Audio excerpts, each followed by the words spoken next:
Welcome to the Brainstorm Podcast, the show where we apply critical thinking to current events. I'm Cory, and I'm joined by Lisa. I am here. And Rene. Hello. Today is November 15th, 2019. If you want to contact us about the show, then you can do that by emailing us at mail@brainstormblog.net. And you can support the show at patreon.com/brainstormpodcast. The first thing that we were thinking we'd talk about is from pinknews.com. Oh, yeah. Or pinknews.co.uk, actually. Saudi Arabia just declared homosexuality, feminism, and atheism as extremism. When I was reading it, I got the impression that they did this declaration, but also the prince was trying to paint it as though they were taking it back a little, like they weren't as harsh on it or whatever. That's how I read the article, was that, yeah, he was trying to wheel it back because they've gone too far extreme because of the 1979 Iranian Revolution and all this kind of nice stuff. Right. And yet he's also supposedly a guy that had a journalist hacked to pieces. So. Yeah, he doesn't have a great track record. I'm not exactly buying his, oh yeah, I actually don't mind feminism and atheism and LGBTQ people. We're finally letting the women drive cars. Look how progressive we are. I'm not entirely buying it. It doesn't seem good for any of the humans listed in this it's thing. Saudi Arabia in general seems to have they don't seem to. They have an awful track record for human rights. So. Well, I think a big part of that is because they jumped from the 7th century. I mean, yeah, this is going to sound really, really bad, but they jumped basically from the 7th century into the modern age in a generation. There's going to be some hangovers. Or maybe it just means that technology doesn't change culture, right? Yeah, you know what I mean? People, it doesn't work that way. We think of, advances in technology as being part of a cultural change where, say, science and logic and reason overtake, say, religious dogma and superstition, et cetera, et cetera. But in fact, it may not be so. Well, the irony of that is that eons ago, it was Islam that was pushing the science. Yes. Right. But, Yeah. That's true. 1,000 years later, Right. I mean, I would argue that you probably wouldn't get the development. Of course, all technology, quote, stands on the shoulders of giants. So you wouldn't be able to get from, medieval technology to the technology we have now without embracing, say, the scientific method. Yeah. But Right. you don't necessarily have to in the modern age. In order, I don't understand exactly how my iPhone works, and yet I use it. Right. One does not have to buy into all that in order to it's have not modern necessarily. technology. I mean, that's kind of the comments I've read about Saudi Arabia, is that they kind of jumped like that, but you can modernize, but you not necessarily modernize. I mean, they follow, and I don't understand it at all, but they're Wahhabists, which is one of the most conservative forms of Islam. Right. Already a pretty conservative religion. Yeah. You're starting pretty conservative. Yeah. I one of my passengers for Uber was actually from Saudi, and he was talking about, he was one type of Muslim, and he's talking about the other type as though they were like the extremists and the conservative ones. And He's from Saudi? Yeah. He's probably Sunni. yeah. Yeah, I can't. Yeah. Could be. Yeah. And he was talking about Shias, I think. I don't know. Can't remember. But it was interesting to hear direct, from somebody who lived there, that, hey, well, this other group is the ones that, these are the guys that are the extremists, and they are the ones that blow themselves up. And Okay, but he would know the kind of situation that people live in Saudi Arabia. It's just his perspective. Yes, right? exactly. Yeah. And I would also argue that as a man living in Saudi Arabia, he would not feel the restrictions that other people might feel. Absolutely, yeah. I mean, you go to the heart, go to the height of the division, and you ask the difference between a Catholic and a Protestant, and exactly, you would have got some interesting comparisons. You talk to a Catholic about it, and you're going to get one viewpoint, and you talk to a Protestant about it, and they're going to get a whole other one. He was clearly a well-off person, so.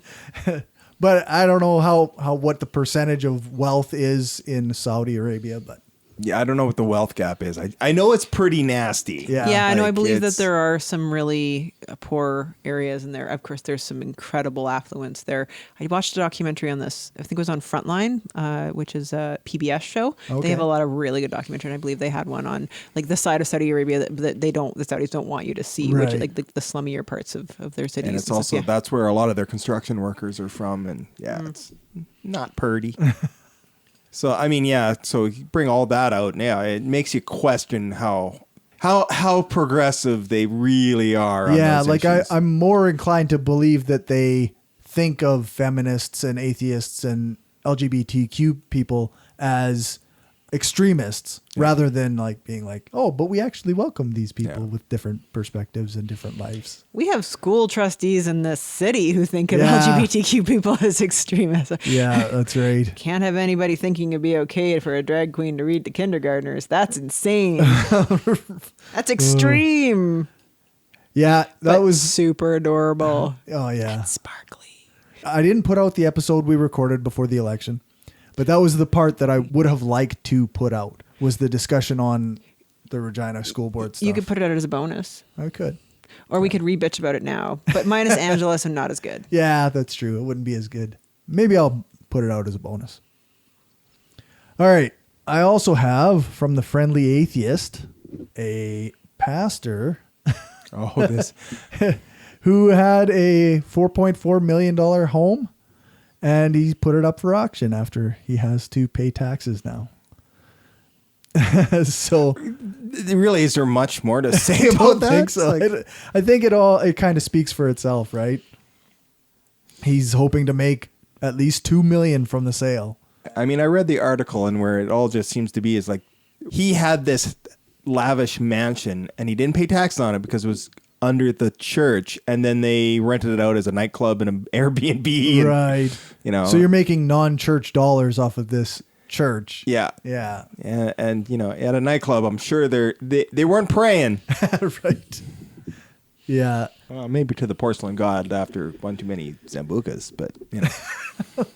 Yeah, I don't really get the rationale of giving a tax break for an opulent home. Let's say you're a religious person, a lawmaker, and you thought that pastors or religious clergy offered something of value. Let's just take that as a given. I don't think it'd be unreasonable to say you get a tax break, you know, because you're a pastor, you're doing good work, according to what you think, and you know you want to make it easy for these people to do that. Okay, fine, but maybe say, well, you get a tax break on a home up to X number of dollars, or like a modest place to live, Right. a place normal human being would live, and then anything you want over and top of that, then you pay taxes on that. I mean, something like that would be, I think, a fair law, but Yeah. Some kind of formula where you figure that out. I mean, this is just my pet theory on it. I think the problem is they made this rule that, you know, churches get to exist tax exempt. Okay. But this is like a 200-year-old law. I have no idea how old it is. Right. Right. But it was an idea because churches at a certain point, they provided a certain role in society. They did not have, you know, prosperity gospel and televangelists and the mega churches. They didn't have the idea in their head of any of those things. Right. And they're just exploiting an obvious old law. And there's these obvious glaring. Yeah, like Creflo Dollar and his planes that he owned or whatever. Him, the new, what was that prosperity preacher that Trump just announced as something in his White House? I can't remember. Paula White. Oh, yeah, yeah. And her super creepy husband. Yeah. You know, I'm starting to think, you know what? This is just something that popped in my head with a couple other Trump stories, and I don't want to derail it into that. But I'm really starting to think that Trump runs his White House like it's a fucking Patreon account. Yeah. The more you contribute, the higher up in his organization you go. Yeah. That sounds about right. Yeah. Even we have many topics that Yeah. we can talk about, but even in this impeachment, one of the people that it's there's an impeachment? there is so Joking. even one of the people that was supposed to be dealing with Ukraine was somebody who donated to his campaign. Well, that's where I kind of Right? got the idea Well, for the Sondland, Patreon. Yeah. the EU ambassador that he appointed, he donated not to his campaign, but to his inaugural fund. Oh, that's right. He donated yeah. $1 million. He is like a whatever. He's a hotel guy. He's a hotel guy on the west coast of the United States, and then he donates $1 million and then gets an ambassadorship. That's he was the guy I was thinking of when I thought of the idea that he treats it like a Patreon account. Yeah. And he stepped in some major shit, and he is, I'm sure, regretting not only the $1 million, but even accepting the ambassadorship, like under somebody so. Well, the thing, part of it is if he even would have just kind of stayed in his own lane, he'd be not in as much trouble. Yeah, but I think he was roped into it. I think he was. I don't think it was because he was the ambassador to EU, has no connection to Ukraine at all. But I think Giuliani roped him into it. And by extension, Trump. Like I don't think he had much of a choice. So I think it's about who you do business with, right? Yeah. Like. Yeah, it was interesting. I seem to recall listening to something where they were talking about him. He was the like you say, the EU ambassador, but they kind of added Ukraine to his. Yeah, they just said he's like, but EU, but the Ukraine's not in the EU, and they're like, no, thou shalt do this anyways. This is an and important part of our EU. I think we listened to the same episode of The Daily. That could be. It was a really good one. It was like a week ago, which feels like 18 years because we live in the Trump era. But go check it out if you haven't heard it. And the last 2 days, The Daily has put out 2 episodes a day. But one of them is only 8 minutes long and it's super good. I just listened to it on my way here, one of them, and it was super awesome. What the fuck? He tweeted about her while she's testifying? Like, anyways, sorry. I got distracted. well, I'm sure we can. Sorry, we can talk about that. Yeah, sorry. Yeah. But anyways, I think maybe a way to bring these tax laws into the 21st century would be to say, okay, if you're a nonprofit in some way that is benefiting society, then you get to have tax exemptions of whatever kind. And so, because that's really the only argument you can make is that a religious group might have some benefit. They shouldn't have a tax exemption because they're a religious group. There may be an opportunity for religious groups to apply for tax exemption because of good work that they do, whatever that may be, right? And then there may be, and I think that could, but people who work at a not-profit, they don't get to claim their houses. Like that's not a thing. No, that's right. So I mean, I think it should be secular in nature. The law should say that if you do good for society in a way that's not profitable but that is beneficial, then we want to incentivize that tax benefit. And if people do that out of them, like I mean, one. I'm obviously not religious, but I do believe that sometimes religious people do good work because they think it's a good thing to do, and then they're motivated by the religion to do that. And if they want to do that, okay, fine. No, I'm fine with that. I mean, sometimes it gets shady, but more and more I'm meeting people who have some sort of belief in religion or God or whatever, and they do good things, and they're activists, and they care about different aspects of society. And I mean, they aren't that evangelical, right-wing, conservative Christian that is taking away women's right to choose and everything. Like they're doing good things. But yeah, they don't get to just as random not-for-profits get to like clean their houses. I guess what I object to is the underlying assumption that religious necessarily means beneficial for society, therefore tax break. Yeah. Like that's what I have a problem with. Like I think there should be you should have to demonstrate what you're doing that's good that gets you the tax break. Yeah. I think the biggest example of that is the Church of Scientology. Right. They totally backdoored into that as a religion, as a tax break. Yeah. Like, I mean, that quote supposedly from L. Ron Hubbard is, to really make money, you have to start a religion. I don't know if that's been attributed to him. I'm paraphrasing, but I don't know if he's actually said that, but supposedly he did. And they fought tooth and nail to get their religion exemption. Although the States is the only one, I think they're the only one that acknowledges it. I think so too.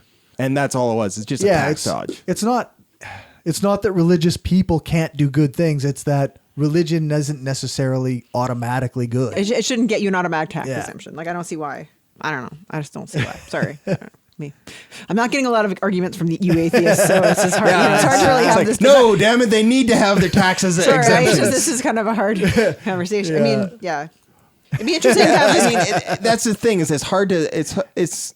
I mean, do they do good? Some churches and whatever do good things. Yes, but the other extremes makes it so hard to accept the argument because you have all the televangelists and the prosperity preachers and yes, God wants me to have another plane. Right. You know, like it's just so well, the other thing is crass. I mean, I guess I just feel like I've always, as an atheist, felt like some atheists get really up against the wall, like, oh, well, we can't, I don't think religions do good. I don't think they are a force for good, blah, blah, blah. Okay, but I actually think that's irrelevant in terms of my atheism, because it's like, well, even if somebody's motivated to feed starving puppies, right, because of their religion, that doesn't mean that their beliefs are true.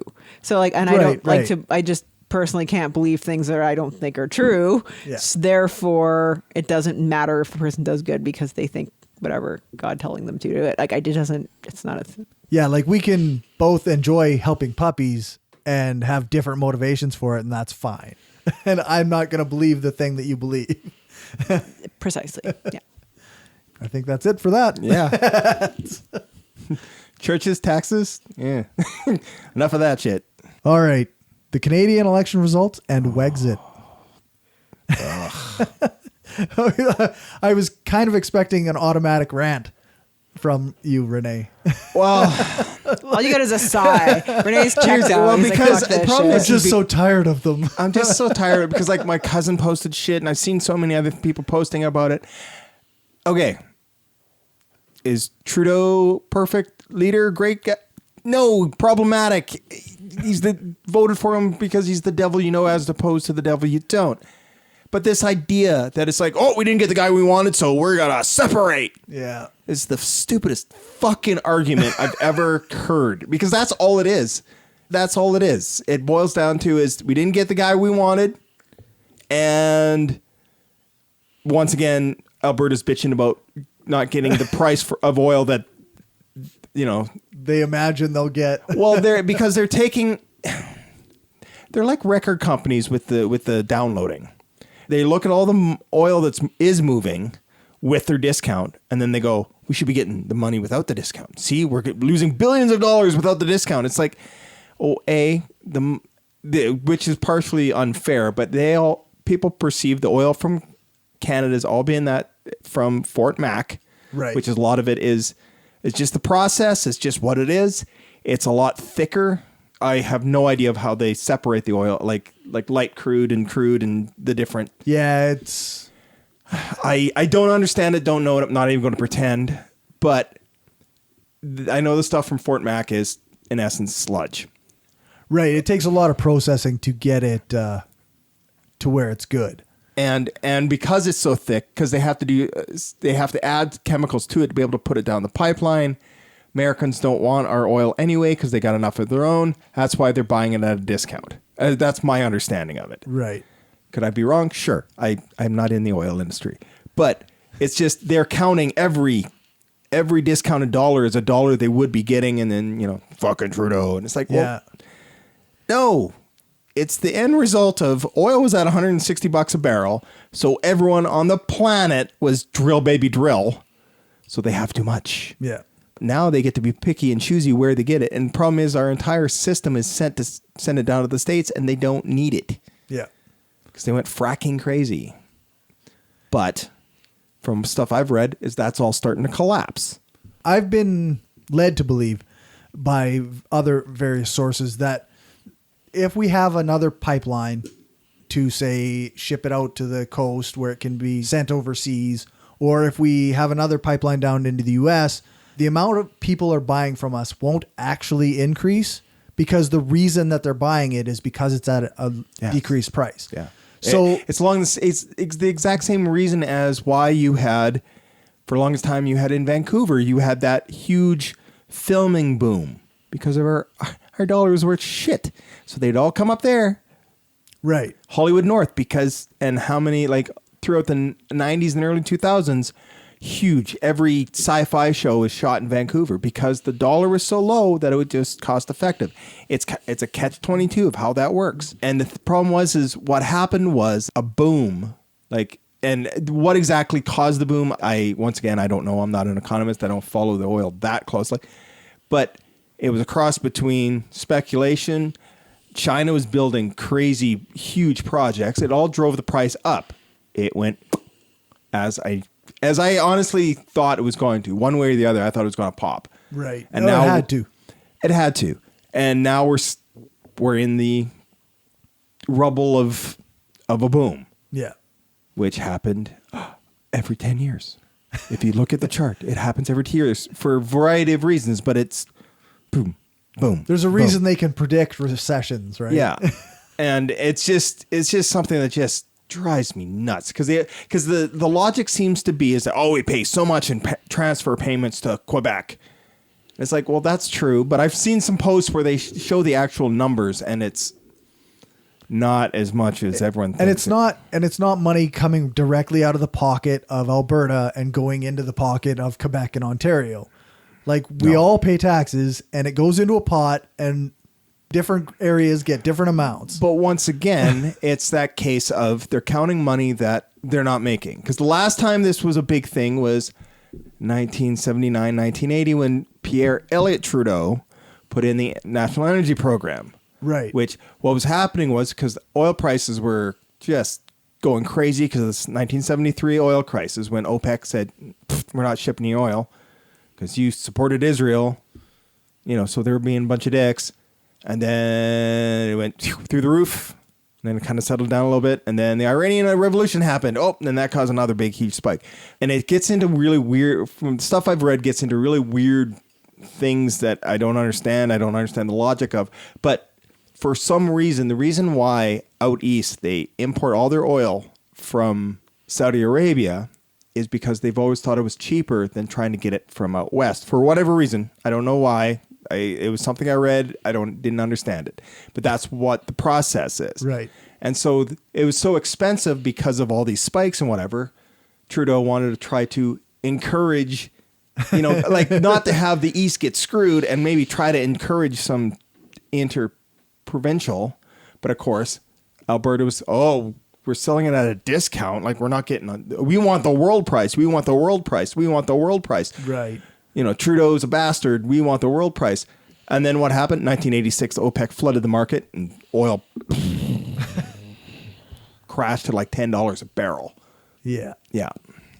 The world price isn't so good anymore. Yeah. Suddenly the world price isn't so good anymore. Like, I don't know whether the National Energy Program was a good program, bad program. I don't know enough of it to argue one way or the other. But there was I'm guessing there was probably mechanisms in place to try to, because what he was trying to do was even out the spike, the peaks and valleys of it, the boom and bust. And then, of course, what's the first thing? And then I remember in a history class, the first thing on the table for NAFTA or free trade agreement was the price of oil. Yeah. Because the Americans got pissed off that they were selling. They wanted a guaranteed price. They didn't. They were pissed off that they were trying to sell oil cheaper inter Canada than they were getting because Trudeau was like, no. If you're selling it on the world market, you get the world price. Just inter Canada, as far as I understand how that worked. But once again, and that's probably where all the anger towards Justin Trudeau is because we've had 40 years of everyone in Alberta and Saskatchewan, fucking Trudeau, fucking Trudeau, fucking Trudeau, fucking Trudeau. Yeah. Yeah. One of the things that I always thought, the conservative mindset kind of like they were kind of right about Justin Trudeau is that he did kind of grow up in a privileged lifestyle. Oh, absolutely. He doesn't really understand what it's like to work in labor for his life. Like he doesn't get this sort of lifestyle. Andrew Scheer doesn't. Exactly. Come on. No, they don't actually care about that. The argument, that argument is bullshit because Andrew Scheer. Well, that's the problem, right? Like you can see it in the guy that isn't on your team, but you can't see it on the guy that is on your team. Because Stephen Harper started as road worker and worked his way up to prime minister, right? Fuck off. No, he got his degree in economics and went straight into the mailroom of the Reform Party. Fuck off. Exactly. Yeah. But, but that's just it. I've been seeing right after I should find the post. My cousin posted something about after 150 some years of Confederation, maybe this just isn't working for us. Blah. And it's like, you idiots. You guys, every post I've seen about Wexit, you assume that BC is going to join you. BC's why they're not building the pipeline. They're absolutely not going to join them. Plus, a lot of Alberta is treaty land. Like that's not. Well, that's the that's other not problem. Alberta's land. That's a good point. It doesn't belong to them. Like I'm from Calgary, and there are parts of Southwest Calgary that are incredibly inconvenient to drive around because you have to go around this enormous treaty line. Like there is nothing. Yeah, it took them years to get an agreement to go through it, and with this highway that's going to be going through there. But other than that, like they're really it's amazing. It goes from like city to nothing, and there's all sorts of stuff all around it. But it's not easy to get from one side of it to the other. But it was the exact same thing as that like Quebec had with when they were doing their separation thing. Is that the lot of the native land was like we're not you can't just take it. Yeah, you know what your size of your new country is going to be? About half the size of your province because this is all treaty land. Well, arguably, I mean, it's not usable anyways in that sense. Like from Canada's perspective, I mean, it's not. So I mean, they don't lose anything. That's it. But I mean, the whole idea is stupid. Like I mean, because the thing is with Quebec when separation was first, like the silent what's that they call themselves, the silent majority or whatever, or the silent revolution. Sorry, you're thinking that that's not silent Cherry's majority. thing. That's John. That's right. That's right. I'm blurring something. I don't want to talk about him at all. Yeah, at all. We're not allowed to talk about it at all. No. But anyway, it was like the silent revolution. That's what they called themselves. Yeah. Anyway, but that was started in the 60s because what happened was, from my understanding, there was kind of something there, was that most of the francophones in Quebec were rural and most of the government was run by, and a lot of the big businesses were run by Anglophones, right? They came in from Ontario and doing all this. So they had no real control in Quebec. There was something to be said about that. But by the time like the 90s rolled around and they did the second referendum, that argument was mute and stupid. Right. But now you still have those people because same thing as hating Trudeau. There's people grown up, how many generations now of we should separate, and it just becomes like this family taught thing, right? So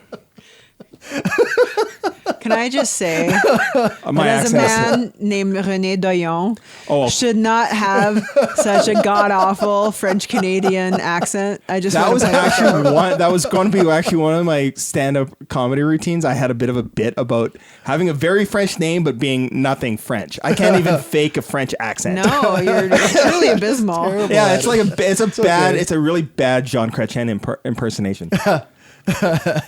It's awesome. Sure. Yeah, it's like it's god awful. I know, but that was going to be part of my routine. Was he's like, yeah, I got a very French name, but I'm not French at all. Yeah. Like if you just were to naively look at your name without knowing I mean, you personally, if you were to get amnesia and somebody were to show you, this is your name, you're like, my name is Rene. Like you. I've had that variation I've had every variation of the name. Yeah. And yes. Yeah. I'm saying you would give yourself that variation if you didn't know otherwise. If that's the case, I'll have to go with my middle name, Cameron. That's weird. Interesting. All right. That's what happens when your father is Quebecois and your mom is from a very English family. You get a really weird mix. I have a lot of self-loathing. Yeah. The only thing I think you should be ashamed of, Rene, is your lousy French accent. That's the only thing I think you should have responsibility for personally. I have to watch more Monty Python. Oh God, that might not be the best place for it's a different kind of French accent. A and B also terrible. More Pepe Le Pew. Oh Lord. That was also going to be part of the routine. But anyway. So what did you guys think of the election results? Honestly, I kind of played out sort of the way I thought it was going to be. I had a vague idea that it was either going to be a conservative minority or a liberal minority. Right. The fact that it was a liberal minority, I was not totally surprised, but just a smidgen surprised. But the fact that they got totally shut out in Alberta and Saskatchewan didn't shock me one bit.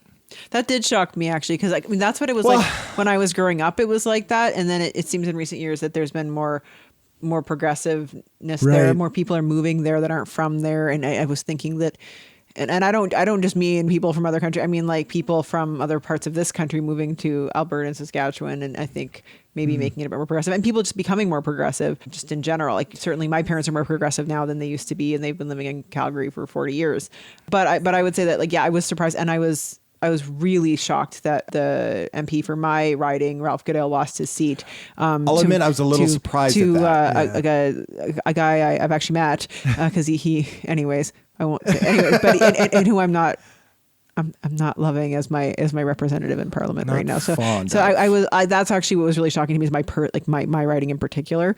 I was really disappointed in the result, and I felt like it was a really lousy way for Ralph Goodale to go out, given how long he's been. Yeah, the years he's put into. Yeah, I mean, that's just how it goes for politicians, I guess. But but I was also very dismayed to usually there was always one Liberal riding in Edmonton or something, or an NDP riding here in Saskatchewan, but there was nothing, and it was. They managed to stoke the Trudeau thing pretty hard. I guess because you guys are often complaining on your Facebooks or whatever that everyone is conservative and you don't feel like you're just kind of this progressive in this conservative bubble. I don't really feel that way. Okay. People maybe just don't talk politics much at my work, first of all, and then all my friends and I surround myself with people. I mean, I make my own bubble, I guess, but but I tend to surround myself with people who have similar ideas. Not always, but somewhat. So it's really only a select few. Often it's people I really know, love, and then they'll post some anti-Trudeau thing or a pro Don Cherry thing. I won't say any more about it, but I'm just really Tiffany? She's a lesbian. I'm so confused. And it's interesting. Sorry, Tiff. But she doesn't listen. But when it's just so, to me, I kind of took me off guard. Like the Trump election, I was just right. Oh, I didn't realize I was surrounded by people who thought this way. Interesting. Well, I find it's weird. At work, a lot of the people I work with are liberal-ish. Okay. Mm. But yeah, a lot of people I know from hometown are very just and it's what, that's fine if you don't like Trudeau. There's a lot of criticisms, that's fine, but there just seems to be this wall of okay, but my progressive friend. I mean, to be fair, most people. The people I grew up with in Calgary are now professionals and teachers. I mean, it's not surprising that they're progressive people. That's just the people, that's who I grew up with. My family's always pretty progressive. And then I spent years in academia. And I mean, the more educated you are, the more progressive you tend to be. Yep. So but I'll see political cartoons from my progressive friends and it'll say, it'll be, some skewering comic or a very, very cleverly worded, it'll be a really, intricate article, really goes into depth, or they'll be posting something. This is opposite of what I think, but I really think it's important to think about the conservative side. But that's what I get there. Okay. And then the conservative stuff is lowbrow. Yeah. Again, we won't get into it, but I mean, I won't say the details, but people would post things about Don Cherry and you'd read it and you'd be and they'd be so you should sign this petition in support of blah, blah, blah, because this happened. I'm but that's literally not what happened. And you can literally watch it. You don't have to take this random surveys report for it, word for it. You can just terrible arguments that are very much playing on people's emotions. Just people, I don't know, I just get the sense of the people they're trying to appeal to aren't people who will think rationally about the argument that's being made. They won't actually question. They'll just be oh, this is true. And my aunt posted it, therefore I'll sign it. And I'm just but it's not even, how come Trudeau's allowed to be racist, but Don Cherry's not allowed to be racist? And it's well, first of all, neither one's allowed to be racist. Both of them got skewered for this, but one of them apologized immediately when it came out. So and also I do it think happened there's 20 years ago. And if Don Cherry had said the exact same thing, and he probably did if we looked in the archives 20 years ago. Every week. He's been saying stupid shit for 30 years. Yeah. Oh yeah. But when Trudeau was called out, he apologized, which to me means something. Maybe it's still not forgivable. I don't know. But in any event, he did. And I think that's a difference. Yeah. Yeah. I think that's where it all plays into the Wexit and the whatever. It's because out here, if you're conservative, they were just so certain that Trudeau was just the devil and he was going to get defeated and everyone was on. That's why we got to separate. Even though none of them have the first freaking clue whether it's the consequences of any of it. Oh, and they're always worried Yeah. about You know. finances and the economy, and that's ostensibly what they're so worried about. I think it'd be pretty fucking shitty for the Western economies to separate from a powerful, Yeah, that's rich right. country like Canada. Like, Yeah. that is not It a would good be idea. ridiculous. It would be abysmal. You know, and it's funny that they would call it Wexit, given Westgate, whatever, given how awfully Brexit's going. Brexit is really truly a disaster, and I'm sure every politician there would just wishes that the answer had been Yeah. Well, stayed. stay. That's I just it, is mean, because like, the consequence, because it's a disaster. it's the same thing. It's the appeal of the emotion, right? Because that's just it. Brexit was all about how much money they were given to the EU, and they were forced to take in all these immigrants. Wexit is this. It's all about how much money is sent out east, and we're forced to take all these immigrants. Well, yeah, and yeah, who are driving the economy. I mean, Well, I don't know yeah, if there was exactly, anyway, yeah. can I just say I would like each of you to give me a gold star because I didn't engage with anybody. Like no family members, no my boyfriend's best friend, not coworkers. Nobody didn't point out anyone's stupidity. Just scrolled on by. So can I maybe is that good?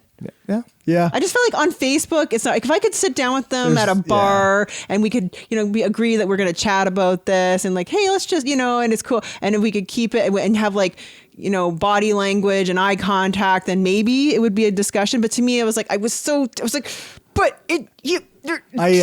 don't type back. Like, I actually did that like not long before the election. I went out for drinks with listener to the show, Brandon. And, I know him. And we went for drinks with his friends who are conservatives. Because he's at the farm bank. Oh, is he? He works at, no, not a bank, a farm Oh, insurance thing? no. Different Brandon. Brandon. I don't need to say his last name. Yeah, different Brandon. But we went and we talked to we were drinking with his conservative friends. And the longer the conversation went on, the more I had to roll it back. Like, okay, so we agree that Trudeau sucks in various ways, but you think he's going to take your guns away? Okay, so where did you get that information? How do you learn things? Like I have to keep, Memes. It's all memes. yeah, I have to keep rolling it back. Okay, do you not understand what epistemology is? Yeah. Well, it's just like exactly How do you learn the gain last knowledge? the last week of the election was like, yeah. I mean, I don't remember the guns thing, but I'm sure that was out there. But I know he was going to legalize all drugs, and Yep, and there was yep, there was I that. can't remember. There was a couple other things where we're just like, where the fuck did you get that from? Like, what? There's got to be propaganda out there somewhere that's saying this stuff, right? Well, there was Like, an article, and I'll admit I didn't really read it, but I did see it. And they're saying that there was definitely some Russian interference. Oh, is that right? Yeah. Like, it's not to the same extent. No, not Russian. as, not Russians. Yeah, no. You know what I heard about this on? Do you guys watch listen to Front Burner? It's a CBC Yeah. podcast. That's a good one. And I remember them talking about that, and I forgot about fucking Russians and the Canadian shit. Because that's just it. It's like, I mean, it plays right in the play, but all they had to do is just throw out a couple bullshit memes, and people just fucking They already ran got with their it. factory of trolls. I mean, Fuck yeah. they're ready. Yeah, Can I just never mind? It's just that, like, that's just it. It's something that just boggles my mind. You people do understand how democracies work, right? Like, okay, your guy didn't win. That doesn't mean you get to take your ball and go home. right. Like, and the short-term memory is mind-boggling because let's remember, Harper had 2 minority governments. He did some shady shit himself, and he finally had 1 majority government. Right. That's when the wheels really went off the train because all the crazies in his party were in power, and But that's just it. Is he was still a minority government for 2 governments.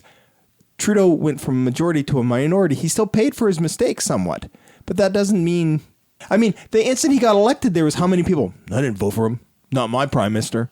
Well, yeah. That's fine. You Suddenly- voted for who you voted for, but he didn't win. Suddenly okay? the popular vote became a thing in Canada, that's never been a thing in Canada. It's not how our we system don't works. vote for our one leader. Like, Well, that's just it. Is they won the popular vote by what, 2 percentage points? So they had like something like 34% as opposed to 32%.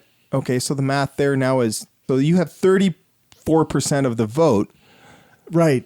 that's another, 60% of people that didn't vote for your guy. Like, I mean, Yeah, like 2/3 of the country didn't want Andrew Scheer as the leader or the Conservative Party to rule. yeah.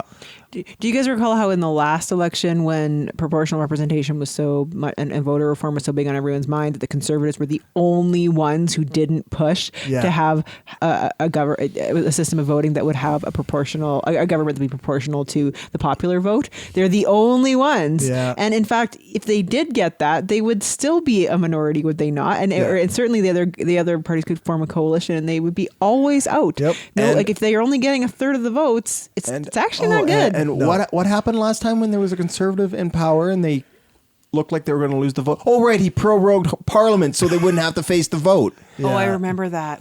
He prorogued twice. I didn't know about proroguing until... I didn't realize he did it twice. I thought he just did it once. No, he did it twice. It sounds delicious. Yeah. It sounds like it's something stuffed with like a dough stuffed with like potatoes and cheese and bacon. Oh, that would be good. But pierogi is bad. It sounds like pierogi is not good like pierogies. Yeah, it sounds like pierogies, but we don't like pierogies because they're immigrants. So don't say that shit. I think literally people are breaking down the door right now. Right? We are in Saskatchewan, and you just said you don't like pierogies. Oh, yeah, I know, but I was just kind of trying to show the Ukrainians the don't think of their ancestors as immigrants. That's true. Yeah, conveniently. Yeah, right. Conveniently, everybody else is an immigrant. Yeah. Oh, these damn immigrants. Oh, really? Whatever, something ski. Yeah. You were born here, eh? So that makes your whole family part of the Canadian. Anyway. It's something that I see posts every once in a while that just drives me batshit because I feel like I want to engage, but I also know I don't want to be dragged down that rabbit hole because it's pointless. Because I mean, I showed you that screen cap of what happened to my friend. Yeah. What happened to your friend? I want to know. Oh, Summarize we should it. almost invite him on the podcast. Right? Invite your friend on the podcast, but for now, tell us. I want to know Long about the story trainer. short, I'll try not to bring in name just because it might cause problems. Basically, he's a very liberal guy. Works not oil field, but Adjacent, that kind of. But he's very liberal and very outspoken, and I guess this guy sent him a Facebook message. It's like, oh, you should really shut up about not building pipelines and doing this because otherwise, to sum up, it was threatening. Yeah, I think it's telling my worthy of calling the police. Yeah, kind of threatening. Like sort of. It was kind of like along the lines of you'll be happy when we all have to go to one shift and I'll buy your fancy sports car for pennies on the dollar, buy you a rope to hang yourself while I fuck your wife. Basically is what the post was. And it's just like, wow. Yeah. And somehow disagreeing with racism makes us the bad guys. Yeah. Did it have the guy, like the person who wrote the message, did he know him? Did he have his name attached? No, there was consequences. There was consequences, but it was still a case of, holy shit. Did some fuck actually? In what universe would that be an okay thing to send to someone? Yeah, like that's it was. Right. Yeah, pretty brutal. He's trolling wrong though. He's got to do this anonymously. He should learn. You can't. Most trolls don't do it. Here, you can read it. We won't read it on the podcast, but. But yeah, at any rate, so there is, and I can kind of understand the anger and the whatever because it's people's livelihoods. I mean, my job is slow because the economy sucks ass. I understand that, but it just have a little bit more understanding of how the world works. Yeah. Things are tough all over. Like, it's not just here, right? Like, no. I mean, everybody suffers. And I mean, we all know where I stand on this. So I'm not. Yeah, and I totally agree with some of your posts on that. But that's Cory just, stands with capitalism. Yeah. But, just to be clear. Yeah. But that's just it. It's like this whole oil thing is the end result of a boom. It went, we have other problems because if I was going to blame anyone, I'd blame Trump and because his stupid trade wars with China is affecting the whole world. Yeah. Yeah. And because the trade war is not based on anything other than stupidity. You know what I would blame? I would blame years of politicians pandering to oil companies and not focusing on green sources of energy. Yeah. So we don't have these fucking issues with oil anymore. Yeah, we never diversified our economies when we actually had the opportunities. We just threw all our eggs in the oil basket. And There's tons of blame to go around, but the general short-sighted policies of politicians in years gone by of focusing on oil and not reading the writing on the wall that shit's gotta get going the way of the dinosaur, so to speak. I mean, that's the problem, right? Like it's. Yeah. I mean, The thing is we're not turning the taps off tomorrow. Well, no. But So I know, we but it's should a be. process. You have to Yeah. have long-term thinking. You have to invest in clean energy. But You this have to- idea that he's like, oh, we got, Trudeau's trying to destroy the oil industry. If he's in trouble because what they wanted, and what I'm meaning they is the oil industry, is to rubber stamp all the pipelines they put in front of him. He didn't do that. But now he's in trouble because he did approve a couple pipelines. Well, this is called practical. Yeah. Because pipelines are the better way to transport rather than by rail. He's still a business. We still need it. We still use it. But it's not the panacea. It's not going to fix everything. It's because they drilled and just too much oil. And Is there a way? Do you guys not see this? It's kind of like a bigger scale Blockbuster Video thing. You know what I mean? Like it just Blockbuster Video is only only lasted so long. Like it overlapped a little bit with Netflix, but not long. You know what I mean? As soon as we get better sources of energy that are economically viable, it's just but I mean, it's just reality. That is the thing. Is I'm not against it per se, but I'm like, why not keep looking at? I mean, we had all these people throwing up solar panels, which were great, and then they fucked up the program. Yeah. Or let's think about what we're going to do with people. How are we going to retrain people to do something? Or how are we going to create a society where, your ability to feed yourself and your family isn't dependent on the oil industry being prominent in the world? We have to think about. That's just it. Is like, I mean, Alberta's been notorious for its 40 years of boom and bust, and they don't seem to learn anything from it because they have a boogeyman in Ottawa that they can blame it on. Well, yeah, that makes it easier. I honestly don't get Alberta because I'm telling you, I'm from Calgary.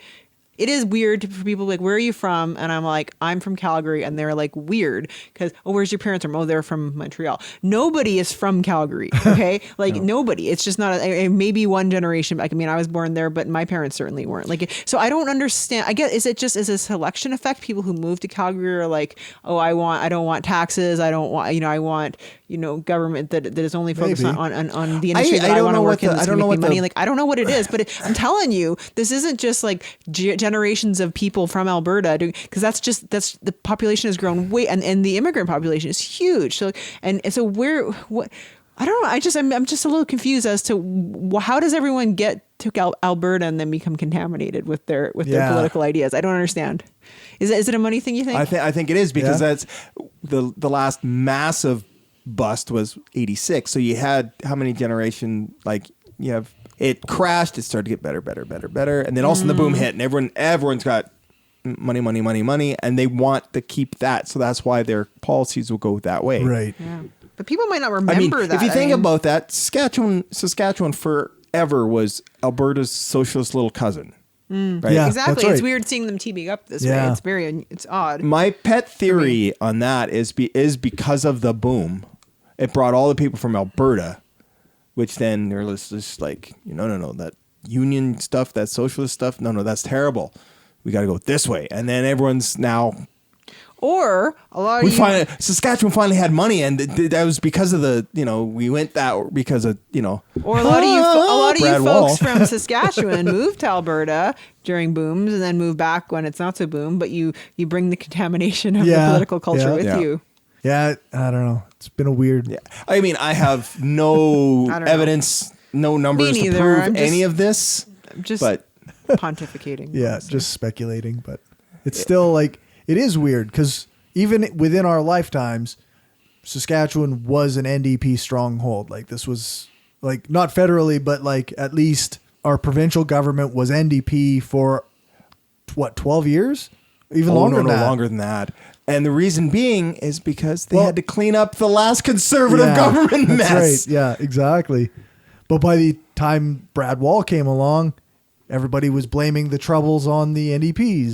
Well, that's mind you, because that's just it. Is we always governments in Saskatchewan, or I think governments general, they always get too much praise when it's good and too much shit when it's bad. Yeah. So I remember when Stephen Harper was ousted, I remember reading a newspaper article. It was something like, Stephen Harper didn't read the writing on the wall. Most prime ministers, like world leaders, CEOs, like people at the high level tend to have a shelf life of about 10 years. Right. They don't, like, people don't tend, like, that's just about how long they last. So, I mean, Trudeau's not going to last forever, and it's going to swing somewhere else. But I mean, if things were going badly in Saskatchewan after 12 or plus years of NDP rule, fair enough to blame that government, I think. I mean, I don't personally think the answer is more a ridiculously conservative government. Right. But I mean, yeah, I mean, there is a shelf life for these things, and people don't have a lot of stomach for it. I mean, I think what happened with the NDP is, I mean, I made this joke to someone, is the NDP came in, had to clean up the conservative mess, because I've read some stuff, like, I mean, I was too young to know this, but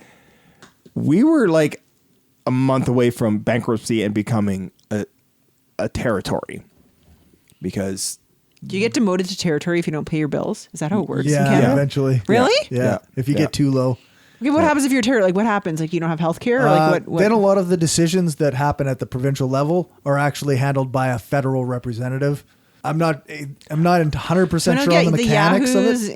in the ledge here making decisions. I don't know. Yeah, there might be a upside to this, but I almost got demoted. I like that. It sounds like less but- responsibility. It does. But so at any rate, so you had Roy Romano as we had to make these choices, the hard stepdad, right? And then all of a sudden Brad Wall came in, and he was the Don't ever say that again. yeah. And, well, that's about Just yeah, never again. Brad Wall came in as the fun weekend dad. That's what happened. Because all of a sudden yes. he came in. Yeah. He came in just as the population was swinging back in, and the money came in. It's like, hey. And then now we're like, people mistook correlation with causation. yeah. And and that's just it. It's because you talk to anyone, and I've had this argument. It's like, well, Brad made all these jobs. No, he didn't. The jobs came because the money was coming in, because the oil was starting to spike in 07. Yeah. I mean, if politicians had that kind of power to improve the economy that way, then they would always do that, because they want to always be in power. Yeah, exactly. Yeah. But isn't it also convenient that right after Brad Wall got elected, when oil was and everything was going to shit, suddenly he decided to step away from the party. Yeah, he went and got a job in Alberta with an oil company. Yeah. Go figure. So because that's what, and then that way it gave them, and then suddenly they were going to balance the bucks in 3 years, just in time for the re-election. Yeah. Convenient, right? Like, it's just like, you always hear about how great Harper was. It's like, Harper had one balanced budget in the time he was in power? Maybe two, and the last one was... Harper was not great. I remember. Yeah. And I think the last one, he claimed to have a balanced budget, but as soon as the Liberals came in and really looked at the books and went, no, they weren't. This was totally fabricated. They cooked the books. Yeah. He also destroyed, or as well as he could, the national research infrastructure and community that existed in Canada. Like, he literally burning books in libraries. And destroying actual data. And well, because he ran it like he was what scientists were able to say, like, terrible. Well, yeah, because he ran it like he was the CEO of Canada. I don't like your information because it counters what I want to send out. So we're going to cut your funding. Yeah. That's not how science works. What is it that Neil deGrasse Tyson always says? It doesn't matter if you believe that the science is correct; it's still true. Yeah, Something to that effect. Yeah. But Actually, that's also all scientists say that. Sorry. it's like not just the one. It's like I was saying to Cory, I think it was last time, where the irony of all this with the Facebook and everything is the same people that'll post memes about how proud they are that, they make $100,000 as a driller with just a high school education are the exact same ones that are then showing all the memes about climate change is bullshit because climate is controlled by the sun. And okay, you barely passed grade 12, but suddenly you're a fucking climate scientist. How does this work? You could believe all these scientists, or you can believe Dave, who drives a truck. yeah. Whose profile pic is him holding a fish. Yeah. This is what I mean about these kind of conservative, simplistic memes that are so easy to poke holes in. So I don't understand how people can be taken in by them, because it's so obvious. Like, yes, the sun is the ultimate source of energy on Earth, but there is an interplay between the situation on Earth and the sun, and the rays from the sun are captured and kept on the Earth. Way too complicated already. If it's too complicated, then you can't say that you're able to disprove climate science. no. Right? Most of these are the same people that also will go, InfoWars, damn straight. Yeah. Isn't he off the air now? Isn't he like? He's got it.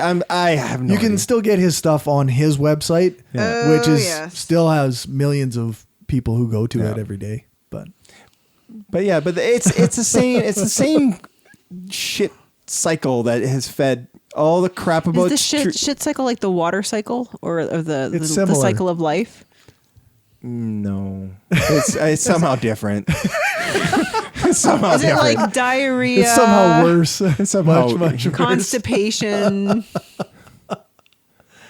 I have a cartoon at home that's probably how it actually works, but I'm not going to describe it right now. I think is the shit cycle like the water cycle is now the title of the Yeah. episode. Yeah.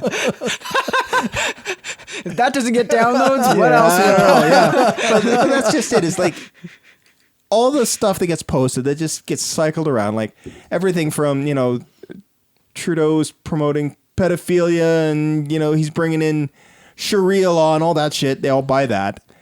No, they don't. A lot of them A do. lot of them do. Okay, if somebody, I don't agree, say, with the politics of Andrew Scheer, but if somebody put that in my Facebook feed, I'd be like, that's really stupid. That's I'm ridiculous. considering at least unfollowing this person, possibly unfriending, Yeah. because I don't need this. Like, this is what would happen. This is how I get in my bubble. Yeah, because the problem is Yeah. we kind of go, I don't like that guy. But whereas the other ones, they don't care. Yeah. No, I think I don't like that guy, and then I listen to incisive commentary for hours on end from like, like I'm really into like Experts on like I was political even theory. been listening to Preet Bharara. Oh my god, I was like he's a former U.S. attorney and he just goes into all this like legal crazy detail of the impeachment hearing. I'm like I just don't like Donald Trump, and he is really explaining in incredible detail why he's so off, like logically and reasonably. This is why it sucks. Like yes, like that's what I need. I've heard arguments literally is Trudeau sucks because I don't like the way he talks. He has too many ums and ahs in how he talks. Yeah. Yes, because Andrew Scheer, that bastard, when he speaks, I will jump off a cliff for him. I mean, Yeah. to be fair, I actually really have a pet peeve against when people on quote my side, like who are politically aligned with me, criticize somebody I disagree with politically on stupid shit like that. Really, like for Yeah. example, like I watched a lot of Seth Meyers, who's hilarious, but he spends like 95% of his time criticizing Trump, but he has like a bunch of running jokes that are, yes, Trump is ridiculous, yes, it's stupid, but like quit making fun of how he says origins. He can't say origins, he says Yes. oranges. Yeah. So like, okay, It was funny once. it is funny, and it's but it's also not relevant. Like Yeah. you know what, I would if Obama said oranges instead of origins, it wouldn't actually. It's not relevant. Obama And had that's- his own weird. Right. And that's not weird why. And you know what? And I'm phrasings sure too, Seth so. Meyers made fun of Obama when Obama was because that's his job. But I'm just saying, like, that's not a legitimate reason to criticize Right. somebody. Like, it's like he had the toilet paper on his foot. Like, they bring that one up over, okay, yeah. Hilarious, objectively true. However, like it doesn't make him a bad president. I'm sure I've walked around with toilet paper, sticking out of my And that's like, funny also. pants. Yeah, right. And it I guess it does. It should disqualify me for public office, but it really is. It's. I hate when people make fun of people I disagree, because to me it's just fueling the other side. Like, look how unjust the progressives are being in their criticism. Like, look what I'm just like. No, we have to be scrupulous. Yeah. That's how I feel. Rant I over. don't know. Sorry. I saw it happen in real time where two people on my Facebook feed were arguing about Andrew Scheer. Oh, And it was morbidly funny to watch, but one side was saying how he's gonna, the abortion debate with Andrew Scheer, and I was kind of like, and I called her to task on it. I'm like, his official opinion on it is he's anti-abortion, but he's not going to bring it up. So it's a moot point. I don't know why you're harping on it. Like, I don't like Scheer, but right. it was kind of funny to watch because that was the way she was going at it. He's going to bring in abortion and whatever else. I mean, the caveat to that is he also said he wouldn't stop private members' bill if they brought it. Yes. You know, that's and also one could worry that he would change his mind, right? Like, and that would be a legitimate concern. Yeah. I mean, that's the legitimate argument. But it was just kind of funny to watch because there's just, he's going to bring back abortion. He's like, well, technically, he says he wouldn't. So, like, yeah. Yeah. Kind of defended Andrew Scheer, and I didn't want to. Did you have a shower after? Yeah. Bleach really burns the ice. Hi, I'm Tom from the Cognitive Dissonance Podcast. And I'm No Illusions from the Scathing Atheist. Hey, Tom, do you know what month it is? I don't do a lot of math, Noah. Not math, it's Vulgarity for Charity. Every year, we get together to raise money for our favorite charity, Modest Needs. Modest Needs uses smart fundraising to help people who are ineligible for other kinds of support stay on their feet. But it's not just doing good, it's also a chance to be bad. Head on over to modestneeds.org, donate $50 or more, and forward the receipt along with who you want us to roast to vulgarityforcharity@gmail.com, and we'll deliver a scorching insult on an upcoming episode of Scathing Atheist or Cognitive Dissonance. But that's not all. This year, an anonymous donor at Modest Needs will match all our donations up to $100,000, so what you give counts more something. I don't really know how it's double. It's your donation counts double, Tom. One more time, that's modestneeds.org, and send who you want roasted to Vulgarity for Charity, that's the word, not the number, at gmail.com. Vulgarity for Charity. Give us your money. It's being bad never felt so good. I think it's both. Okay, and we are back, I believe. Yes, we are. So I guess we talked about Canadian stuff for quite a long time, so we can maybe cover a little bit of American stuff. According to the Southern Poverty Law Center, Stephen Miller, who works in the White House, sent some emails to Breitbart, and he's pretty clearly a white nationalist. The problem is I watched that Our Cartoon President. Oh, yeah. Yeah. So I every time I hear this is not news. I hear Stephen Miller and I just think of that cartoon version of him, and it's probably the cartoon version is probably nicer than the real one. Yeah, it seems like it. And the cartoon version was pretty awful. Yeah, he's like this weird masochist that is like, that no one wants to deal with, no one wants to talk to. It's like, yeah. I mean, Stephen Miller's had his own family has denounced him, saying you're a piece of shit because our own family are immigrants. Right. How can he be anti-immigrant when his family is? Yeah. But I guess that's the thing that happens. How can he be here, such or in the U.S. and here, white nationalist when most white nationalists are very anti-Semitic? And and he's Jewish. Jewish himself. Yeah. I guess this really wasn't a surprise to a lot of people. No. It's just least shocking thing ever. Here's the receipts. Here's the proof. Yeah. I feel like Samantha Bee did a piece on him, I think a while ago now, but that was really, Yeah. I mean, said the same thing. I say, again, not shocking. So I don't know. Yeah. Yeah. Yeah. Yeah, I don't know what else to say. There's not a whole lot to add to that because it's just like, he's a racist sack of crap. And? Yep. Yep. We knew that. He shouldn't be in the White House. Yeah. No, Well, there's a lot of people who shouldn't be in the White House. Yes, there is. One person in particular. He was like one of the head speechwriters, and he's the one that is all the really worst stuff that comes out of Trump's mouth, like the American carnage and, the American dream is dead. That's all Stephen Miller, I believe. Yeah, it I wouldn't could be wrong, surprise me. but I believe that was him. Didn't he just get engaged or something? And all the talk shows that were joking about how I don't know, just making jokes about how horrible it'd be to be engaged to such a person. I don't know. Yeah, whatever. It's a fair observation. Yeah. Would be pretty awful. Cory, would you get engaged to Stephen Miller? I would not. Really? Yeah. It's shocking. Is it shocking? Very shocking. Yeah. Given your feelings on marriage, it is shocking. It is shocking. I know you always dreamed of being a bride. Yeah, maybe. Not Stephen Miller's, though. All right. You took that too well. All right. So there's sort of an impeachment going on. Oh my God. Of some kind. I'm so obsessed with it. Like I listen to the New York Times, like the Daily, and they're just like, we know that everyone's really sick of this. No, I'm not fucking sick of it. I roll in it like a pig in shit. Like I'm so fucking happy. I just love it. I love do you listen to BuzzFeed's Impeachment Today? I don't. It's usually about 20 minutes. BuzzFeed kind of...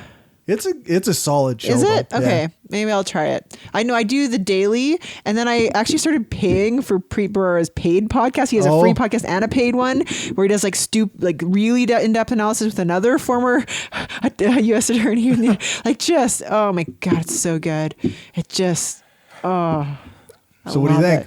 Is he actually going to get impeached, like for real? Or I think he'll get. So right now, to be clear, they actually haven't impeached him. They're doing an impeachment inquiry, and my boyfriend Preet Bharara keeps saying, I'm glad you're saying Preet Bharara and not Sam Harris. Now. Sam has been pretty quiet about the impeachment. It's kind of disappointing.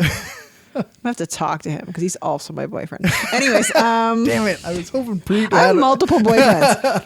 Jeez, it's all about Preet now. Come on. I love Preet so much. Maybe I should say like my fiance. My fiance Preet. I can bring Preet up to higher. He's married with like three grown children. But anyways, or teenage children. Preet says that. What was I saying? Oh, it's all gone now. Fuck. I'm the worst person on this. But we'll get impeached. Yeah. So, I mean, his argument is that the Republicans make criticisms and the Democrats have just been knocking them down one by one. For example, they were saying, there's been no vote in the House. There's been no vote in the House. Been no vote in the House. Well, then they had a vote in the House. Right. There's been no public inquiry.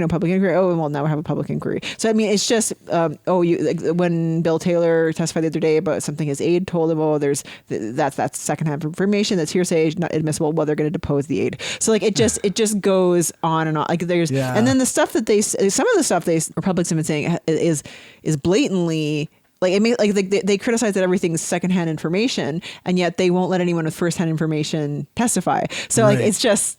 Yeah. Anyway, so you have these impeachment inquiries going on right now. I mean, everything I'm seeing and hearing is that the Democrats are looking to this expediently, and I mean, I don't see how they don't bring articles of impeachment, which that's the actual. So that means he's being impeached, and then once the articles are there, they go to the Senate.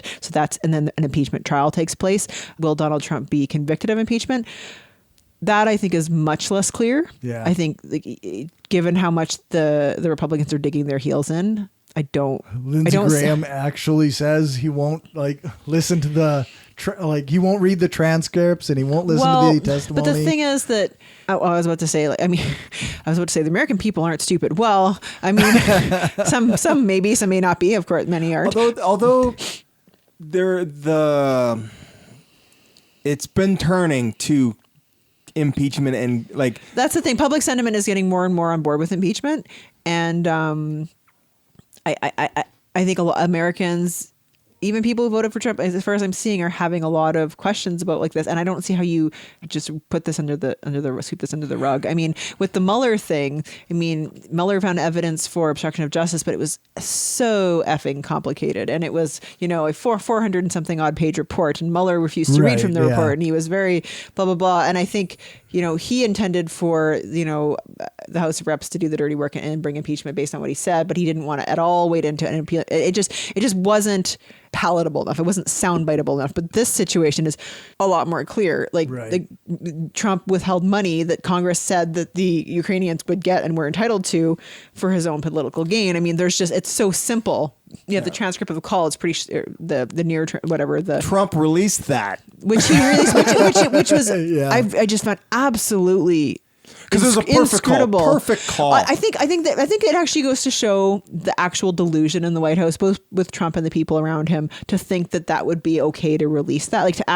There's just in no universe, if you were trying to protect Trump, would you ever allow that to be released? And even Trump is deluded. Somehow you'd have to throw yourself in front of a train. Whatever you got to do not let that be. And they did. And so it's truly.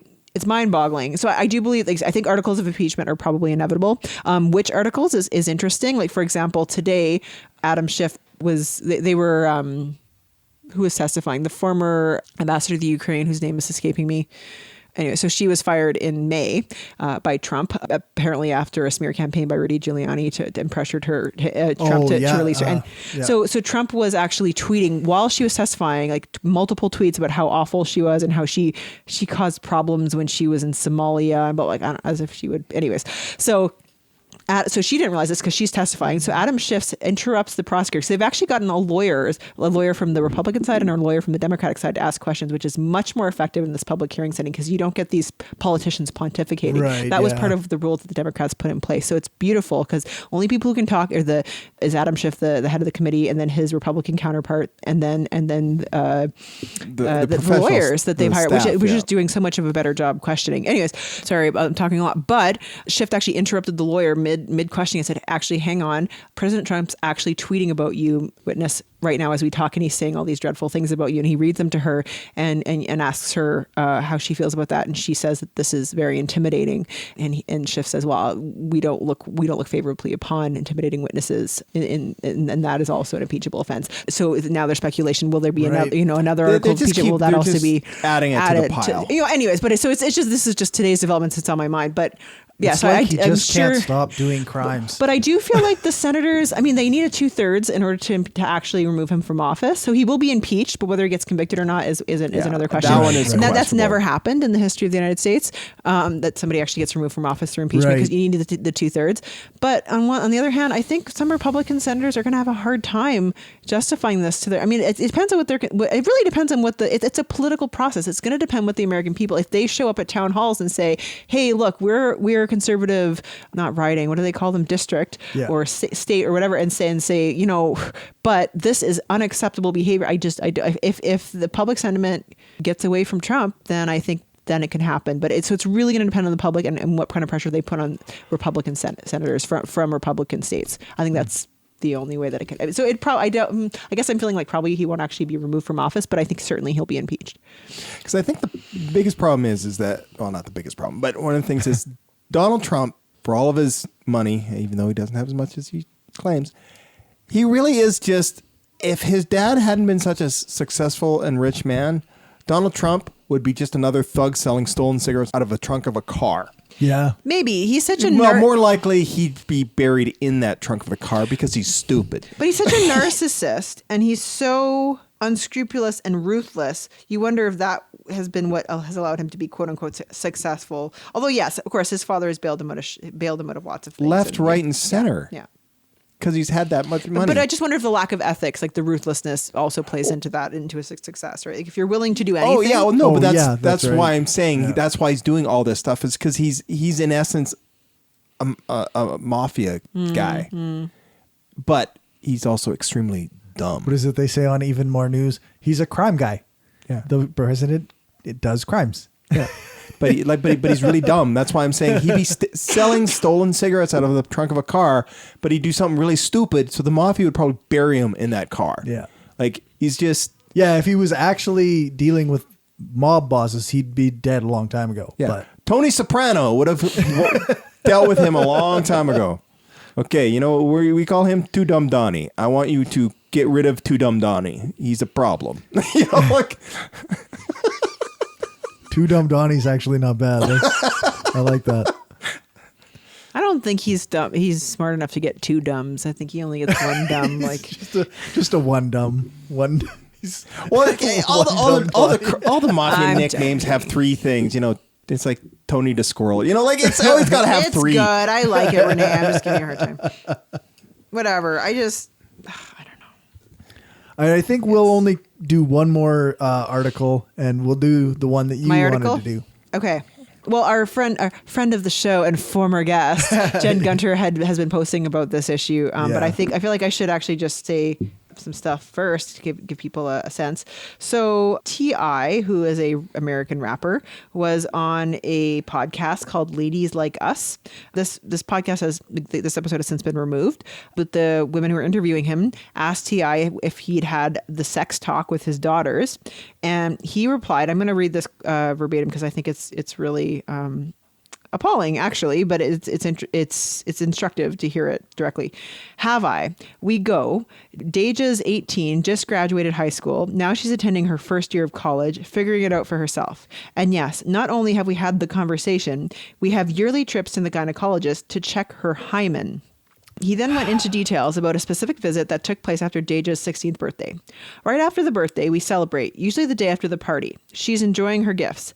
I put a sticky note on the door. Gyno, tomorrow, 9:30, he said. We go and sit down, and the doctor will come and talk. And, the doctor is maintaining a high level of professionalism. He's like, well, sir, in order for me to share information, I say, Deja, I want you to sign this so we can share information. Is there anything that you would not want me to know? And then he recalled asking the doctor to just check the hymen, please, and give me back my results expeditiously. But I will say, as of her 18th birthday, her hymen is still intact. That, I think, is the gist of the exchange. So it's just, this kind of exploded on social media. Good news is, I don't really think anyone's defending him. So that's positive. Yeah. I'm not seeing that. At least maybe I'm just in my bubble. I don't know. It's pretty fucking appalling. It's the number of things wrong with the way he's thinking is like what's wrong? Yeah, maybe we should enumerate them. What is wrong with this whole situation? Okay, so I guess do we start with the fact that he's like biologically just wrong about? Right. Okay. So yeah, there we start there. Like it's the hymen's actually not an indicator of whether or not somebody's had, I don't even know, penetrative sex or whatever. Right. Like it's actually not indicative of that. Like a hymen could be not there just because it's never been there. It could have been damaged from several other activities. Like, for example, apparently I remember reading another article where he was told that, for example, it can be damaged bike riding or, again, you can never be wearing. And he's like, my daughter doesn't ride any bikes, so just give me the results. Like, that's what he said. Like, so, like as if like rolling his eyes of it. So, it's just not, you're just bullshitting me that it can be. That's just what you tell fathers. Like, I think the list is longer than just bike riding, right? Like, no. But that was an example. Yeah. So I was interested in this, and I realized as I was actually really ignorant. I'm like, I actually don't know anything about hymen or what it actually looks like or where it is. So I looked it up and looked at pictures and in a non-pornographic way. Not that it would matter if I wasn't. Anyways, so but it's kind of this piece of tissue that it can kind of cover the opening of the vagina a little bit, but sometimes not. And it's basically a membrane that it looks like a scrunchie. It's like a flesh-colored scrunchie, and it can go all the way around the outside of the entrance to the vagina. It can go just on the the posterior side, meaning the part closer to the butt. And anyways, it just. Or it can be, or can not be there at all. It can be very resilient. Women may still have it after they've given birth, or some women never have it. And it doesn't mean anything. And another thing that has been pointed out in this whole thing that I think should be stated explicitly is that virginity is actually a construct, right? It's not actually a real thing. It's just a thing. It's something that means something to people only because they give it meaning. It's not an actual. It's not an electron. It's not. It's not It's not a real thing that can be demonstrated objectively. Yeah. It's a construct. It's an idea, and it means different things to different people. And it's and honestly, it's just kind of used. It's only ever used really with usually respect to women. Controlling women's body. I guess because it's used as a way to control women. Right? I guess men might be mocked for being a virgin. I suppose that's a thing that happens as well. That's true. But anyways, I shouldn't say that only women suffer from ideas of virginity, but. I think another thing that's really wrong with the situation is the idea that this father would think that he has the right to know any of that. Like it's demeaning and humiliating for his daughter, and it's I feel awful for her to have a father that considers her his property in such a way. No boundaries and no sense of, and to think that somehow he's a good father or this is his role is to prevent her from having sex. I don't know, man. I know that a lot of people were kind of coming to her defense in social media, like the daughters, and the daughter actually unliked her father on Instagram, people noticed, which is interesting. And she also liked several posts where people were expressing support for her, going so far as to say that, something to the, I'm going to say it wrong, but thanks to everyone for their support, or thanks y'all for your support, or something like that, or I love y'all, or whatever. It's interesting to me that he like the way he speaks of the encounter at the doctor's office. He says, he looks at his daughter and says, I need you to sign this so that we can share information. Yeah. Or is there anything you want to keep from me? The intimidation there, and that is so abusive. I can't even, it's so bad. the other thing I wanted, and I don't think it's getting enough traction in the media, is what doctor would do this? This seems unethical. Like I don't know many. Like I don't feel like I know many gynecologists who you could go to them and say, and I want you to check my daughter's virginity, or check my daughter's hymen. And I wonder if TI is. I mean, maybe this is just me being. I mean, just pure speculation. But I wonder if he's just really, really ignorant of female anatomy. And I wonder if the way he said it is, maybe he said something to her like, I want you, or to the doctor, like, I want you to check her hymen. The doctor says, no, what we check is the cervix. We do a pap or whatever, or something like that. I wonder if it's something like that. Like he told the doctor, I want you to check this thing. Like, well, we don't check that. We check this other thing. And it's like, yeah, whatever. And then he says, so is that thing okay? And he's like, yeah, it's great. And what he means is the cervix is in good shape, right? But the TI takes it to mean hymen. I don't know. But I mean, he says hymen multiple times in the interview, so maybe I'm being overly generous. I just wonder if he's just really stupid about female anatomy. It wouldn't surprise me. No, but I have heard that this is something that other fathers have done. But with a gynecologist, like I know that in some, I know it's a thing in some Islamic cultures, but you go to a specific person who checks. It's not a doctor, but this is a Western doctor. Yeah, like I've heard of it happening in North America with like doctors, like a real like MDs. Yeah. Interesting. Yeah, like I find that bizarre. Like I don't understand. It's just ethically is so dubious to me from a medical standpoint. Like I feel like, oh man, like if this had happened to me when I was younger, I'd be like, oh, I'm so suing that dog. When I became older and more confident and more, realizing how abusive that behavior was. But for a professional who's supposed to safeguard your health, to help your father abuse you in this way, and coerce you in this way, is just like it turns the stomach, and it disgusts me. It's something I just find kind of funny, and they always make fun of it too, where all these rappers, right? Some of the shit they say in their music, right? But as soon as if they have a daughter, then say, oh, I can't say bitch no more because now they have a daughter. It's like, well, you didn't have a problem with it. Yeah, a year ago. That's like the conservatives also when Pussygate was happening, all saying like, well, as a father, I disagree with Trump talking like this. Like, fuck off. It's like, kind of the same. It's not just an egregious thing. It's kind of the having same thing. A daughter. What's that tweet that I saw the other day? Like, imagine being the wife of one of these guys who says like, I did once I had a daughter, I realized women were people. Yeah.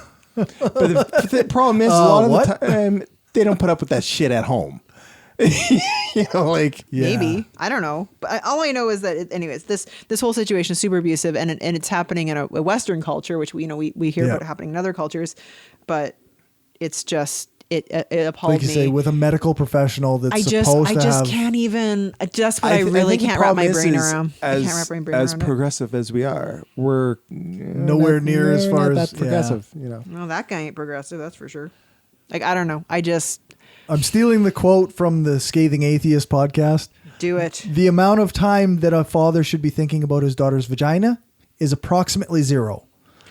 Well, if she has a medical condition or something, and you worry about her health, I heard, whatever, understandable. I can't remember which podcast I was listening to, but they went a slightly different way with it, where they were talking about how he's so obsessed with her virginity, and she's like, sure, I didn't lose my virginity until I was, I can't remember what she said, like 21, but didn't stop me from blowing my boyfriend in the library, which no one had heard that story until now. Or all those bad jokes. Yeah, sure, virgin, unless you count anal. Because somehow, penetrative sex is the only thing that counts as sex. Anyways, I'm just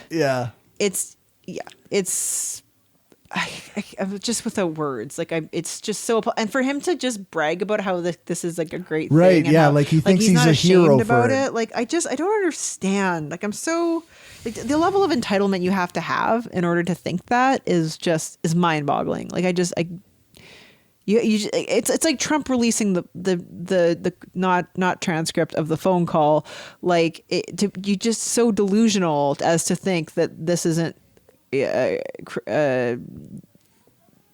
it's exculpatory. Like it's so bad. Like to not realize that, to be so deluded. I wonder if like in a culture that has like purity pledges with daughters and fathers, and like dads who like threaten boyfriends with shotguns and like jokes about that all throughout all of our culture. Like yes. you know, like is what is with those jokes? Everyone stop making those fucking jokes. They're not funny. Agreed. They're not funny. Like, and they're demeaning, and they're what was it? I think it was Duck Dynasty. They did it where it's like the joke where it's like throws a shotgun shell at the guy. If she comes back after 10, they come at you a lot faster. Yeah, those jokes. Yeah, those jokes. Meanwhile, you know damn well those guys were trying to get as much as they possibly could when they were. Oh yeah, I don't know. Okay, Such a weird culture. But that whole exchange that you just said, the thing about how I'm going to throw whatever, come at you faster if he comes back after 10, and how they were going after sex when they were that age, that there's no discussion of the actual woman there, the young girl there, right? Like it's just, it doesn't, like, it's like she's irrelevant, right? Like in fact, object. she's the opposite of irrelevant, and it's actually completely up to her, and that's it. Yeah, that's absolutely true. It's absolutely true. But exactly. But it's that same old dichotomy that's always happened, right? Guys can go out and bang as many women as they possibly can, and they're studs. A woman, well, she's more than one guy, and she's a whore. It takes two to tango unless there's something really illegal going on here. There's definitely... Pump the brakes here. Wait, hold up. There's definitely some... Yeah. I don't know. I guess we kind of talked about this way back when I did that bit on rape culture. Mm-hmm. Like some of this plays into that. Like the whole idea of like ownership of women's bodies by the men in their lives. Mm-hmm. Yeah, it's just bizarre to me, like that somehow she's not allowed to have sex. Is that what that means? She's 18. She's not allowed to choose to do that. Is that what that means? I don't know. Well, it's like all those jokes where it's like, well, yeah, she's not allowed to date until she's 30, and and then they, those kind of things, and it's like saying I don't want my child to experience the normal range of human experiences. Yeah, and like, what a weird thing to think. It is weird. It's so weird. I don't understand.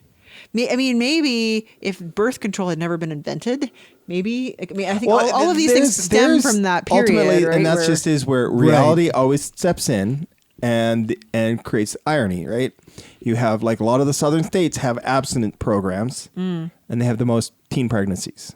Right. Yeah. and venereal, STIs and all that kind of stuff, right? Yeah. No, for sure. It just. The most conservative areas always, have you ever seen that map? I know Vice has shown it a couple times where they show the map of all the porn searches in different areas. Oh, yeah. Oh. And it's hilarious because the most conservative states, all the most gay porn. It's all gay porn. Oh. It's hilarious. And then they did it on a worldwide one. Same thing. Saudi Arabia has the most gay porn searches. Really? Yeah, it's hilarious. All the people who are the most uptight about it. Is it because they can't get it in real life? Is that a thing? Like, is that maybe a thing? It could be a part of it. Could very well be so closeted that like they're not getting that sexual fulfillment in real life. So it could be the titillation, right? Like, oh, this is banned and forbidden. I must find it. Oh, I see. Meanwhile, if it's in your very liberal California, it's like, So what? I don't watch gay porn because I don't want to. Yeah. It doesn't appeal to me. Yeah. But if you want to watch it, you go nuts. Yeah, exactly. But that's kind of part of it, right? Does nothing for me. So, but you want to go right ahead. Yeah, but that's right. It's banned and forbidden. Oh, must search. Yeah. What is it about the idea that okay, it's not for me. So, but I mean, if you're into it, whatever. Yeah. Versus the person who's like, I don't know, disgusted by it, but also searching for it in secret. Like, where does that? Because it's probably a little bit the closeted thing, right? Like, if you think of it this way. When you're underage, how many of our friends went out and got just blasted all the time they could, drinking? But once they were legal, the thrill was not as there, right? I mean, they say that the most important sex organ we have as humans is our brains, right? Like, so it's in your mind. Things like that can totally. Well, I guess it speaks to the fact that you can't actually change your orientation, right? Like, no matter how much you might wish you weren't gay, or you might wish you weren't. No, but I believe you can actually pray away the gay. Oh, is that a thing? Yeah, it rhymes too. Yeah. Well, you can. Probably the rhyming is heard what makes it work. Yeah. I don't know. There is that therapist that hugs it away. That doesn't rhyme. Hugs away the gay. Yeah, he hugs away the gay. But that doesn't rhyme. How does that work? I'm not sure, but he claims it works. Meanwhile, I think he's just a cuddle slut. Which is fine. It's fine. That's fine. Yeah. If he was out front about it, it'd be fine. But he's trying to say it's therapy. Right. Yeah, I don't want to be cuddled by a therapist. That's gross. Unless I'm paying them for it. Well, I mean, if you have to be into it, it's cool with me. This is what I really don't get is people who have an opinion about what other people find arousing. Yes. Or sexual or attractive. Like, I just don't have an opinion about what other, like, I don't feel like I need to have an opinion about what other people like find what attractive. but that's fine. And you like what you like, and I'm fine with it. It doesn't actually affect me, actually. Like, so, like, whatever. Like, I just can't even, like, I can't imagine caring. Like, I just can't. As long as everything's consensual, I don't care. Like, you do whatever works for you. It's interesting. Go ahead. As part of, like I said, I was doing that stand-up comedy thing, and it's one of the jokes I kind of did in class was, I'm not here to kink shame. Whatever happens between 2, 3, 16 consenting adults, that's your business. Exactly. Yeah, exactly. Right. I don't care. However the geometry works on that, that's up to you. You know what's great for that? Reddit. Oh my God. I'm such a voyeur, like a Reddit voyeur. There's nothing to, like, it's just writing, but like people talk about their sex lives and all these different subs that I'm on. And it's sometimes I don't want to know, but oftentimes I'm just, it's so interesting. Like, oh my, like, I don't know. I just find it fascinating, like, in a very like academic way. I'm just like, that's so fun. Oh man. Do we have time for me to tell a funny story about what I read on Reddit the other day? This guy, because people are always asking advice, right? So this guy is asking advice. He's trying to figure out, he says, I shouldn't even have brought this. Angela should have brought this up. She would bring this up better than me. He had this girlfriend and she started like squirting during orgasm. Okay. Except he figured out months later that it's actually just pee because it smells and tastes like pee. And then the bed smells like pee and then it dribbles out like pee. Anyway, it's just pee. Anyways, and it was just, and should he tell his girlfriend or not? Because she's really into it. She's so excited and she feels so sexy. Anyways, it was hilarious. And I felt bad for the guy, but I thought it was hilarious. And then there was a bunch of articles posted, like people have done studies into this, like is squirting in women a real thing? And oh my God, I went down a rabbit hole and it was hilarious. But the answer does seem to be from science that it's just pee. Yes. Which makes sense because biologically, I mean, I know a lot about anatomy because of the line of work I do. There's actually nothing else that can come out of the urethra because it's connected to the bladder. Right. And that's it. But it's also okay if she feels sexy from it. You know? Absolutely, totally cool. But the boyfriend wasn't into it, and he wanted to tell her this, and he didn't know how. And he was like really, really, really worried about her feelings. Like it was really sweet. It was like so, but it was everyone was just like, "Oh, dude, yeah, you got to tell her." But that's hilarious, man. You're inadvertently into water sports. Yeah, no, exactly. He's like, unfortunately, I'm just not into that, and yeah. So, anyways, it was.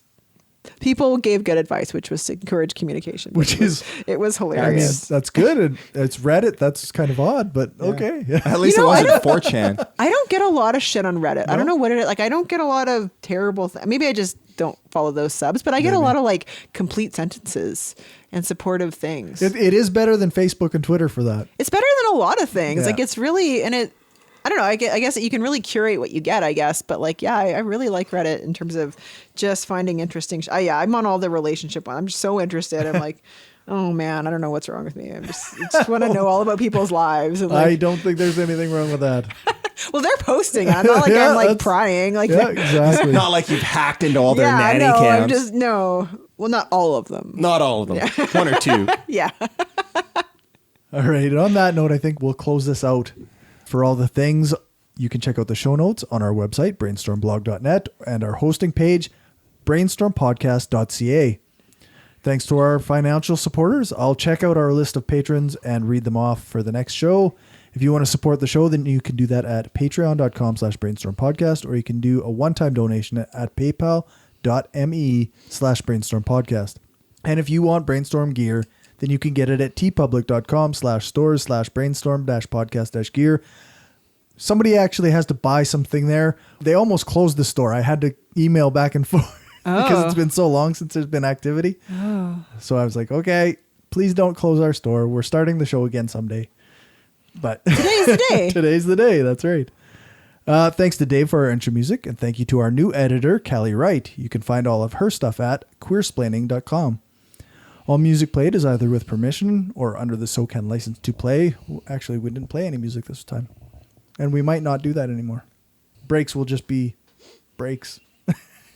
But are we live? Nope.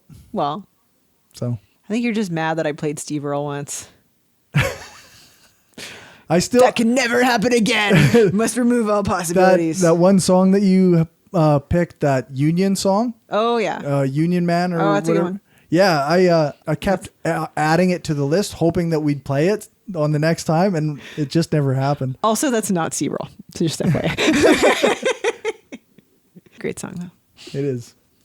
And remember to give us a rating, a thumbs up, or a fave on your podcatcher of choice. Join our Facebook group. Like our page, follow us on Twitter, subscribe to our subreddit, share the show, and spread the word. The more you share, comment, and like our stuff, the more it helps the show grow. Thanks, you guys, for joining me, and thanks for listening. Remember, the truth matters.